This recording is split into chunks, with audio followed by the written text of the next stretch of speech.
Good afternoon. I thought, well, I've got some time on my hands, I would tell everybody about MJC kitchens and bathrooms, where I come from, how I got there, and where I think I'm going. Well, where I think I'm going, I'm hoping I'm going to the top. If I'm not going to the top, I'm going to the bottom. But there's only two directions where you can go. You either can go up or down. So what you got to do is make sure that you're going up, because you always want to be going up in life, never down. You have to get yourself up and out, pricing, day in, day out. Show your work off, quality of work. Never stop, ever stop. Always think outside the box.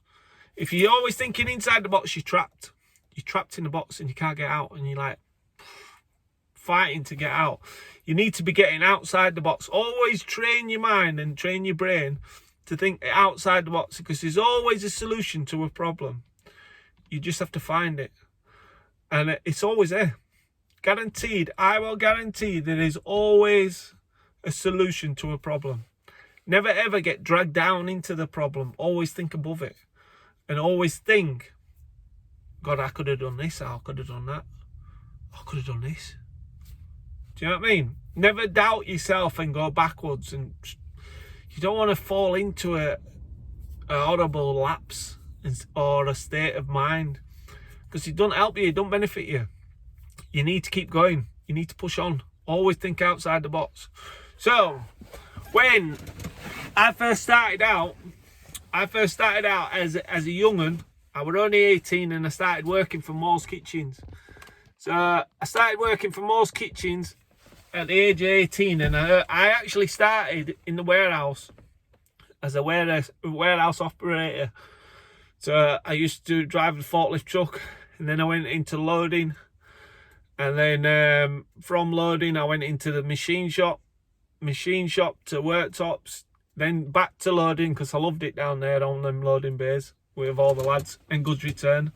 Then I started shunter driving, and I was putting wagons, 40-foot wagons onto bays. I loved all my time at Moore's. I loved it. I used to work all hours God sent at Moore's. And then I went into a cell building all the kitchen units, and then I started fitting kitchens on a weekend with my mate, and I thought, I like this, I'm going to get into this. So as years went on, I stayed at Moore's fairly a long time, and in that time what I did is I started back at college doing my MVQ level 2 in joinery, so I could get the paperwork as a certificate, so I could get on fitting. So I did that, and then I got on the books to fit for Moore's, George Moore's, and I'm still on the books now to fit for them, and I'm 44, and I started at 18 there. So I mean, I don't fit for them now because I've got too much of my own work, but I'm still on the books. I still could ring them up and say, right, have you got outgoing? And I'd be able to fit for them.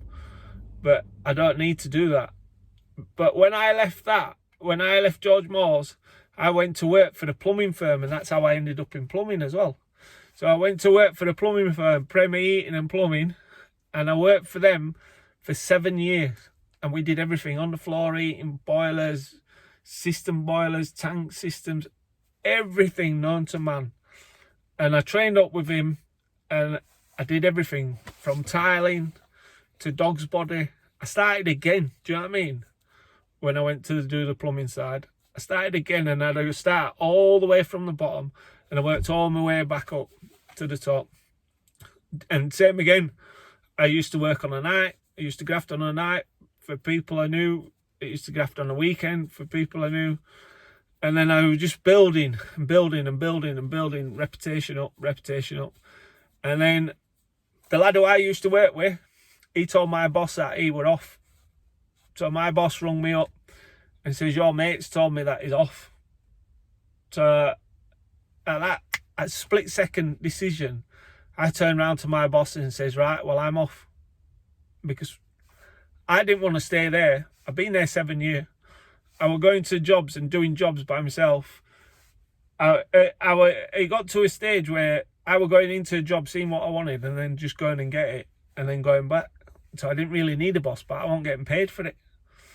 So when he rung me up and says my mate's gone, he's going by himself, and I had to make that split-second decision of what I were doing, I did it. And then next thing you know, I were unemployed. But luckily, because I've been doing work for so long, on a night and a weekend, I had enough work to carry me on, to scrape some money together. I bought a van, and then I just did it. Printed all my business cards and got out there and did it. And I've been doing it ever since now. So now I've been self-employed for the last 16 years for myself, and I've never ever looked back. The only thing I wish I should have done it earlier, because I would have had a bigger reputation by now. Because it takes time to build your reputation up. It just don't happen overnight. I had a reputation and I had a good rep from my old boss, but that were under his name. Under your name, you need it underneath your name, which is a big difference. Do you know what I mean?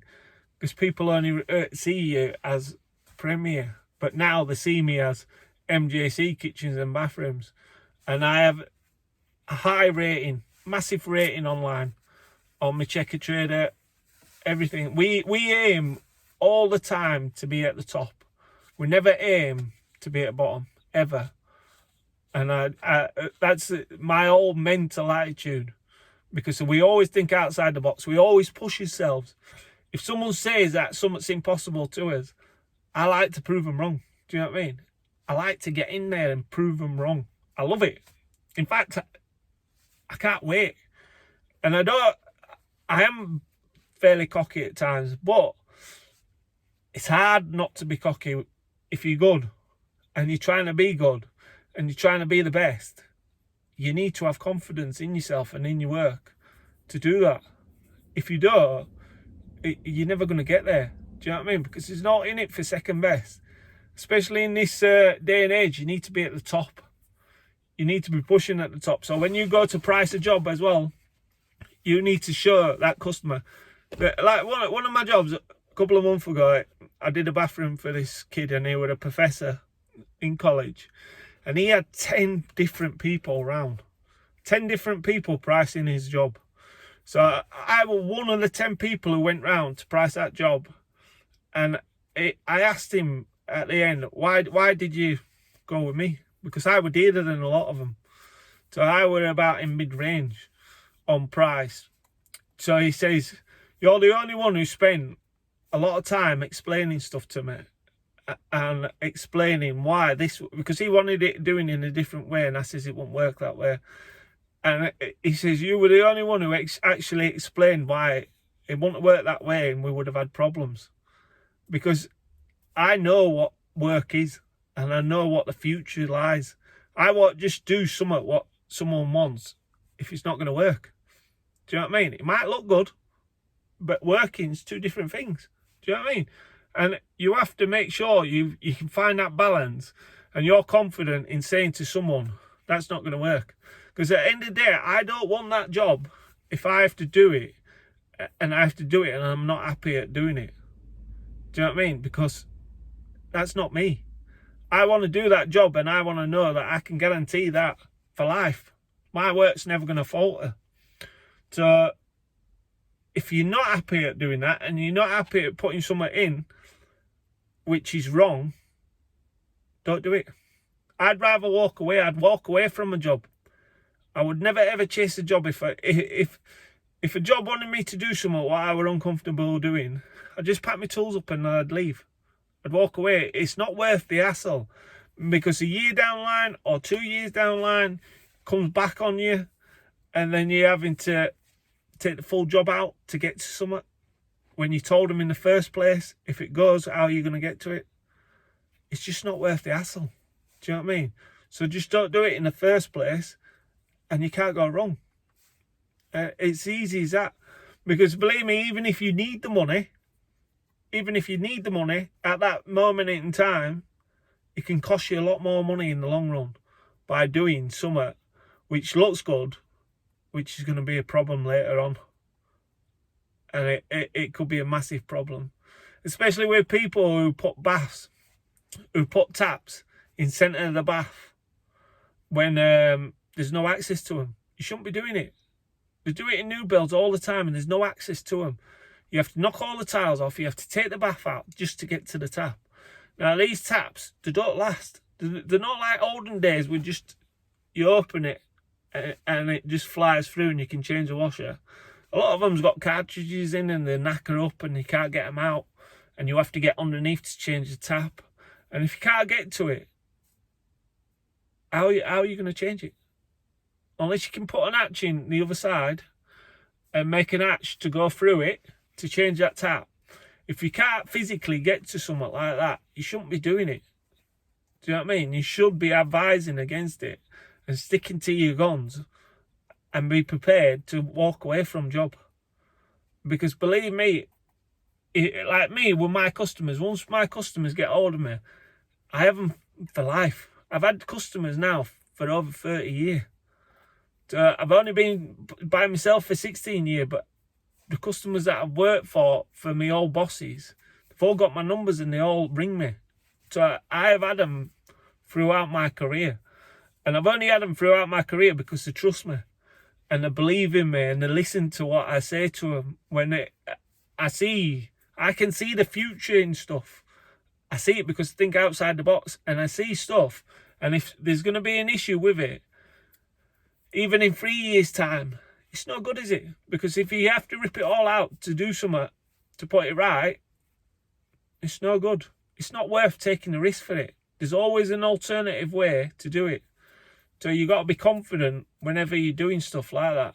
So when you're going, if you're thinking about going self-employed, you need to make sure that your sale pitch, when you're going to sell yourself to that customer, you got to make sure that you're confident in what you're doing, and you will get knocked by loads of other trades.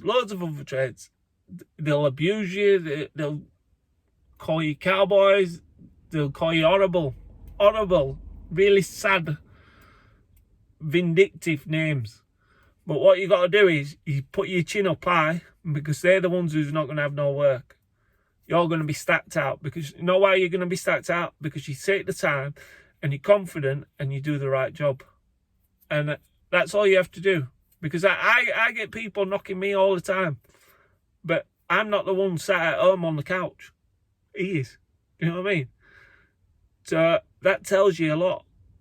And that tells you that he's got no confidence, no customers, no nothing, because of his attitude in life and his attitude of how he works. And the only thing they can do is the shout about other people's work, because their work's so bad. It's so bad, they're trying to cover it up, you see. And when they're shouting about other people's work, saying that other people's work is, oh, is this, that, other, they're protecting their own bubble because the work's so bad. Do you know what I mean? And that's why they've got no work. And that's why they shout about other people. So the people who shout are the people who's got no, they're worthless. They're not even worth wasting your breath on. So don't let them get to you. And definitely don't let them put you off. And if you want to have a page like mine, don't let them put you off a page like mine. You show your work off. You constantly show your work off. You will get the followers, and the followers will see your work, and they will stick by you. Don't let the odd majority put you off showing your work and being good at your job. And that comes to the end. So if you like my channel, please subscribe, and I'll do it daily. All my jobs are daily. It's real life, real times, real jobs, real situations. Please hit the like button and please subscribe. Thank you very much. MJC Kitchens and Bathrooms.